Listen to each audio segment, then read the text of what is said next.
자, 참지혜에 대해서 제가 썼는데 참지혜는 하나님을 경외하는 것이고 이것은 내 욕심을 부리는 것이 아니라 하나님의 뜻을 찾고 이웃의 유익을 추구하는 겁니다. 그런데 이런 참지혜를 계속해서 기도 중에 구해야 된다는 말이에요.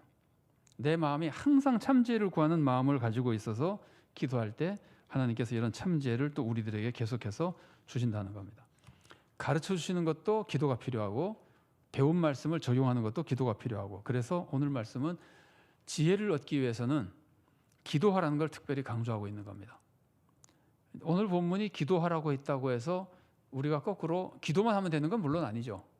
예배도 드리고 말씀도 배우고 다 해야 되죠. 그런데 오늘 본문은 기도를 특별히 강조하고 있는데, 그런데 이 기도가 응답이 돼야 될 거 아니에요.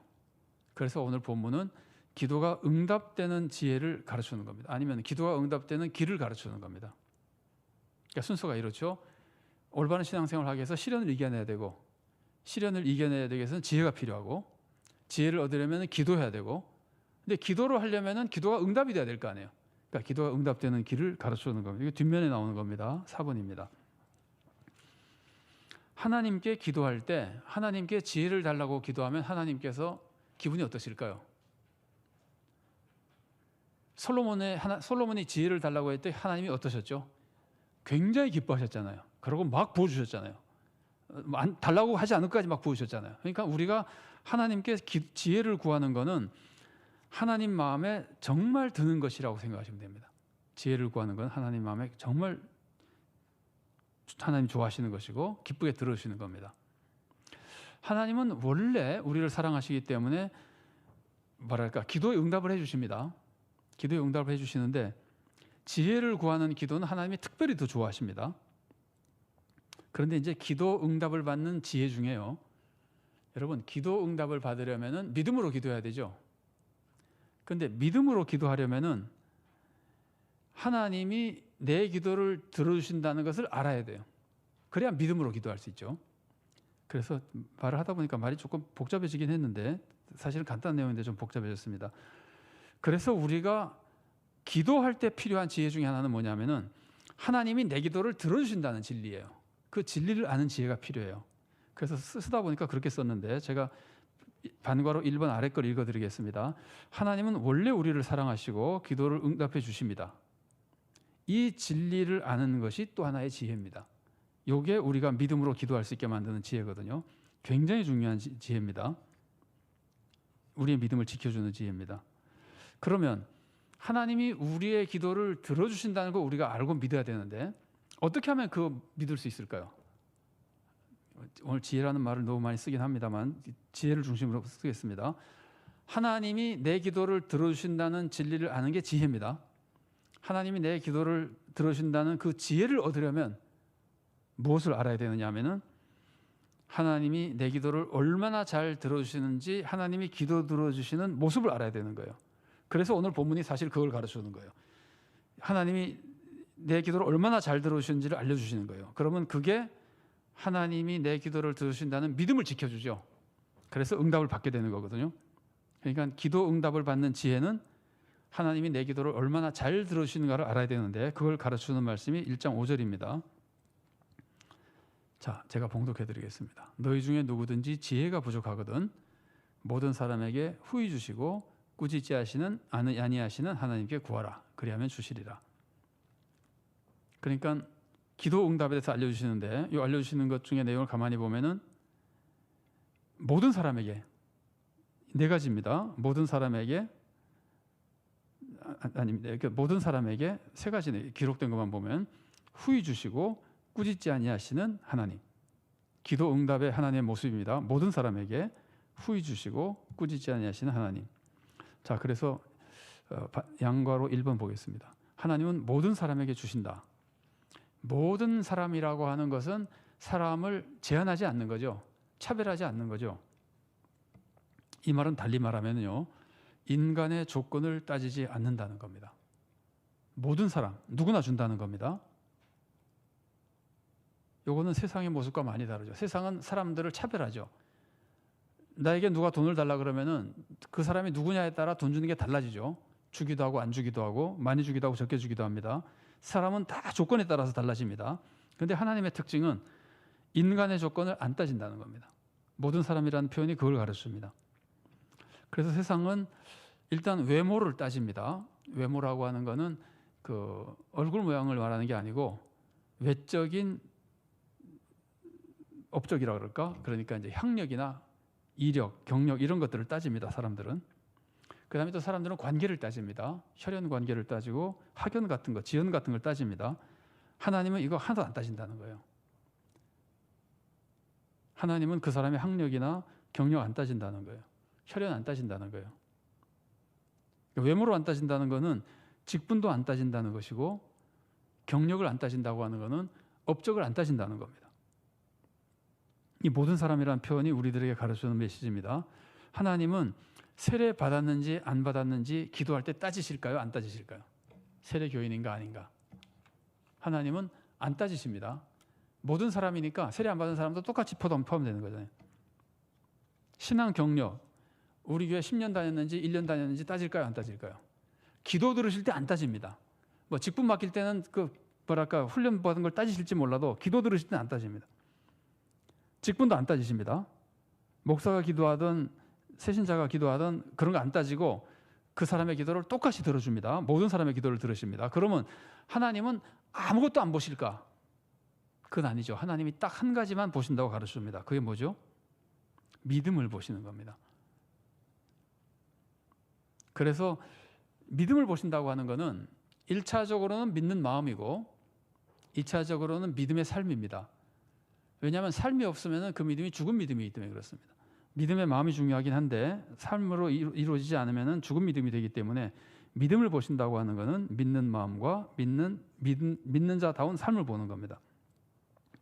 자, 그래서 하나님의 기도 응답하시는 모습에서 첫 번째는 아무 외적인 조건을 따지지 않고 모든 사람의 기도를 들어주신다. 단 믿으면 들어주신다. 요거가 중요한 것이고, 자, 그 다음에 후히 주신다는 말이 있죠. 후히 주신다는 말은 한 마음으로 주신다는 뜻입니다. 한 마음으로 주신다는 말은 내 마음에 안 줄 마음이 하나도 없다는 거예요. 그러니까 마음이 나뉘어 있지 않다는 거예요. 그러니까 하나님 입장에서 내 자녀가 기도하잖아요. 그럼 하나님이 내가 제 기도를 들어줄까 말까 하는 거 없다는 거예요. 오로지 줄 마음만 가지고 들으신다는 거예요. 한 마음이라고. 후히 준다고 하는 것은 한 마음. 그 한 마음은 주려고 하는 마음. 어떻게든지 주려고 하는 마음. 그 마음으로 하나님은 기도를 들으신다는 거예요. 그런데 주려고 하는 마음을 가진 분이 어떤 분이냐면은 전능하신 분이잖아요. 그러니까 막힘이 없는 거예요, 사실은. 이게 오늘 본문이 우리가 정말 지혜를 얻기 위해서 필요한 기도의 자세를 가르치는데, 기도의 자세를 가르쳐주기 위해서 하나님이 기도를 들어주시는 하나님의 모습을 알려주는 겁니다. 하나님 이렇게 믿어야 된다는 겁니다. 하나님은 오직 믿음 하나만 보고 사람을 기도를 들어주시고 일체 다른 거 안 따지시고, 그 다음에 믿는 자가 기도할 때 하나님의 마음은 후히 주는 마음. 이게 후히 준다는 말이 뭐랄까 우리가 느끼는 후히 주는 것과 좀 달라요. 뭐 풍부하게 주는 정도가 아니라 이 원래 뜻은 한 마음으로 오직 주려고 하는 마음으로 주신다는 거예요. 자, 그 다음에 꾸짖지 않고 주시는 것. 꾸짖지 않는 것은 따지지 않는다는 거예요. 어떤 기도를 해도, 자, 믿는 사람이 진짜 믿음으로 어떤 기도를 해도 하나님은 따지지 않는다는 거예요. 줄 마음만 가지고 들으시고 그거 가지고 꾸짖지 않는다는 거예요. 너 전에 줬더니 어떻게 했어 이놈아? 그런 거 안 한다는 거예요. 따지지 않는다는 거예요. 그러니까 무슨 기도든지 하나님이 들어주신다는 거예요. 그래서 제가 예를 아래다 적어놨는데, 또 달라 그래? 그렇게 많이 줬는데 또 달라 그래? 안 그런다는 거예요. 이런 것도 달라 그래? 안 그런다는 거예요. 기도할 때마다 들어주신다는 거예요. 네가 자격이나 있어? 한 짓을 봐라. 뭐 이런 거 안 하신다는 거예요. 절대 꾸짖지 않고 해주신다는 거예요. 그러니까 말할 수 없이 사랑 속에 우리 기도에 응답해 주시는 분입니다. 이것을 아는 것이 하나님께 기도하는 사람에게 필요한 지혜입니다. 진리를 아는 것. 하나님을 바로 알고 바로 믿는 지혜입니다. 기도에 대해서는. 자, 그 다음에 그래도 하나님이 안 주시는 경우가 있잖아요. 그럼 왜 안 주실까요? 뒤에 가면 왜 안 주시는 데는 얘기가 다시 나오기도 하는데, 일단 여기서 금방 알 수 있는 거는 믿음으로 안 하면 안 되고, 믿음이 없는 사람이 달라 그런 거는 기도 응답은 안 됩니다. 기도와 관계없이 주실 수는 있습니다. 믿지 않는 사람이 기도해도 예를 들면은 모든 사람에게 비를 내려주시면서 같이 내려줄 수도 있고 할 수 있습니다. 그러나 기도 응답은 아닙니다. 믿음이 있어야 기도 응답이 됩니다. 그런데 믿음이 있어도 안 주실 때, 그때는 안 주시는 게 더 유익할 때, 안 주시는 게 더 유익한 것은 대체로 두 가지 형태라고 볼 수 있어요. 아니면 하나는 지금 주면 해가 될 때, 지금 주면 해가 되니까 안 주는 게 유익하죠. 그리고 준비를 시키고 줘야지만 유익이 될 때, 그래서 준비를 시키시는 겁니다. 주기 전에 바로 주지 않으시고 준비를 시키시는 겁니다. 그래서 거기다 그냥 그렇게 썼는데요. 주시지 않는 경우는 해가 될 때 주시지 않았다가 준비를 시키고 나서 이제 유익하게 될 만큼 준비가 되면 주시는 거거든요. 그러면 어떻게 준비시킬까? 짐작이 되시죠? 신앙적으로 준비가 되어야 됩니다. 어떤 것을 받아도 그 신앙이 시험에 들지 않는 정도의 신앙의 성숙, 아니면은 그 정도까지는 견딜 수 있는 믿음, 그러면 믿음의 성장에 따라 더 많은 응답을 주실 수 있는데 아직은 믿음이 그만큼 성장 안 됐으면은 믿음에 적합한 분량만큼만 주시는 거죠. 그래서 신앙을 준비시키고, 신앙과 연결되어 있는 건 하긴 하지만 인격을 준비시키고, 그래서 그걸 받아도 믿음을 지킬 수 있는가? 왜냐하면 그걸 받으면 솔로몬이 사실은 받아서 무너진 거잖아요. 그러니까 참 우리가 뭐 함부로 평가할 수는 없지만 하나님이 우리들에게 안 주시는 거는 받을 수 있을 만큼 준비시킨 다음에 준비된 만큼만 주신다고 생각하면 됩니다. 그래서 신앙적으로 받아도 겸손을 지키고, 받아도 받은 축복에 빠지는 것이 아니라 여전히 하나님만 섬기는 사람이 되고, 인격적으로 받아도 다른 사람을 무시하지 않고 받아도 다른 사람을 도와주고, 이런 신앙과 인격이 잘 준비됐을 때 하나님께서는 주시는 거죠. 원래 주시려고 하는 마음이 가득한 분이지만 준비시키고 주시는 겁니다. 그리고 또 하나는 준비시키는 것과 조금 다른 모습인데 기도시키고 주십니다. 요거는 조금 다른 겁니다. 기도하는 거는 하나님께 기도를 했느냐 안 했느냐의 문제고, 준비한 거는 기도를 통해서 내가 받을 만큼 신앙이 성장했느냐의 문제인데, 신앙과 인격이 성장하는 거는 준비시킨 것이고, 기도를 한다고 하는 거, 이거가 조금 다릅니다. 기도를 했느냐 안 했느냐가 응답 받을 때 사람의 마음에 굉장히 큰 영향을 미칩니다. 기도를 하고 응답을 받으면은 하나님이 주신 것이라는 것을 자기가 느끼게 되잖아요. 근데 기도를 안 하고 받으면은 이게 하나님이 주신 것인지 우연이 된 것인지 다른 사람의 기도 응답인지 이런 것들을 다 본인이 확인을 못하기 때문에 뭐라 그럴까, 신앙의 체험이 약해집니다. 그래서 하나님께서는 기도를 시키고 주십니다. 그래서 우리 요즘에는 그런 말 하시는 분은 많이 못 뵀는데, 이전에는 그런 말 하시는 분들이 굉장히 많았었어요. 기도의 양이 차야 주신다는 말씀을 참 많이 해요. 기도의 양이 차야. 근데 기도의 양이 차야 준다는 말은 원칙적으로는 안 맞아요. 왜냐하면 외모를 보시는 것이 돼버리잖아요. 그리고 기도의 양이 차야 주신다면, 거꾸로 얘기하면은 믿음으로 응답받는 게 아니라 양으로 응답받는 거잖아요. 양으로 응답받는 거는 율법주의가 돼버리는 거예요. 내가 예를 들면 기도 시간을 100시간만 채우면 기도가 응답된다 그러면 이건 율법주의잖아요. 내 업적으로 응답받는 거니까.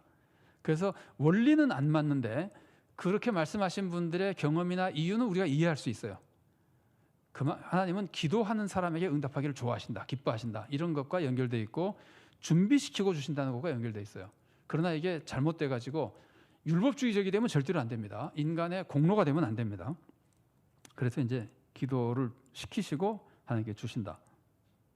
자, 그러면서 응답을 해주신 하나님의 모습을 쭉 설명해 주시고, 이런 거를 알면은 우리가 기도할 수 있고 응답받을 수 있고 또 시험을 이기는 지혜를 얻을 수 있고 신앙생활을 잘할 수 있습니다.